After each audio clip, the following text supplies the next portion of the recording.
বাংলাদেশ কৃষি উন্নয়ন corporation BADC বীজ বিপণনের নোয়াখালী উপপরিচালক নূর আলমের দুর্নীতি নিয়ে বিভিন্ন সংবাদ মাধ্যমে সংবাদ প্রকাশের পর নোয়াখালী বিএডিসি কার্যালয়ে অভিযান পরিচালনা করেছে দুর্নীতি দমন কমিশন দুদক নোয়াখালী জেলা শাখা। মঙ্গলবার বেলা 11টা থেকে নোয়াখালী বীজ বিপণন কার্যালয় এবং মান্নান নগর সংলগ্ন বিএডিসি এগ্রো সার্ভিস সেন্টারে অভিযান পরিচালনা করেন দুর্নীতি দমন কমিশন নোয়াখালী জেলা শাখার উপসহকারী পরিচালক চিন্ময় চক্রবর্তী সহ 3 সদস্যের একটি টিম। অভিযোগ রয়েছে, তো আপনারা আজকে এখানে অভিযান চালিয়েছেন, আপনারা কি কি পেয়েছেন এবং কি মানে এই বিষয়ে কি বলবেন? ধন্যবাদ আপনাকে। আমরা বিভিন্ন ধরনের অভিযোগ পাওয়ার প্রেক্ষিতে আজকে তদর্শ জায়গা নোয়াখালী থেকে একটি টিম এখানে এনফোর্সমেন্ট অভিযান পরিচালনা করেছি।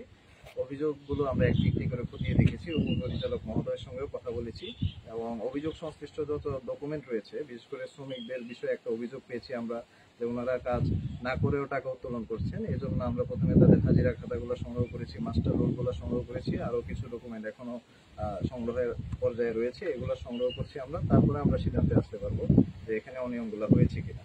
আর আরেকটা অভিযোগ এসেছে ভুয়া শ্রমিকের নামে, শ্রমিকগুলো ভুয়া কিনা এগুলোর জন্য আগে তাদের পরিচয় যাচাই বাছাই করতে হবে, এই জন্য আমাদের একটু সময় প্রয়োজন। পাশাপাশি বিভিন্ন টেন্ডার সংক্রান্ত বিষয়ে এখানে অভিযোগ পেয়েছি, এখন টেন্ডার ডকুমেন্টগুলো আমরা কালেক্ট করেছি, যাচাই বাছাই করবো আমরা। তার পরবর্তীতে প্রতিবেদন আকারে আমাদের ঊর্ধ্বতন কর্তৃপক্ষের কাছে আমরা রিপোর্ট পেশ করব এবং সেখান থেকে আপনাদেরকে যথাসময়ে, আপনারা নিশ্চয়ই জানেন দুর্নীতি দমন কমিশনের প্রধান কার্যালয়ে একটি স্বতন্ত্র মিডিয়া উইং আছে, সেই মিডিয়া উইং থেকে যথাসময়ে আপনাদেরকে প্রেস ব্রিফিং এর মাধ্যমে বিস্তারিত জানানো হবে।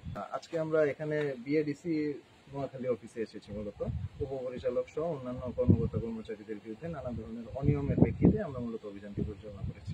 আচ্ছা, আরেকটা বিষয় হচ্ছে ওনারা ওই যে চুক্তিবদ্ধ শ্রমিক আবার সে আবার চাষি দেখিয়ে যে ওই বিষয়টার কতটুকু পাওয়া যায়? এটা আমরা ডকুমেন্ট কালেক্ট করেছি, আমরা এখন যাচাই বাছাই প্রয়োজন আছে।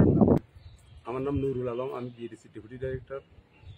ওই দুদক থেকে লোকজন এসেছিল, আমাকে বিভিন্ন প্রশ্ন করেছে, আমি আমার অফিসিয়ালি জবাব দিয়েছি। যেমন আমাদের মনির হোসেনের নামে তার অ্যাকাউন্টের টাকা ট্রান্সফার, বা আমাদের চুক্তিবদ্ধ চাষি অথবা আমাদের কোটেশন ইত্যাদি নিয়ে কথা হয়েছে। আমি আমার যথাযথ জবাব ডকুমেন্ট সহ দিয়েছি, আপনাদের জানতে পারবেন। ধন্যবাদ।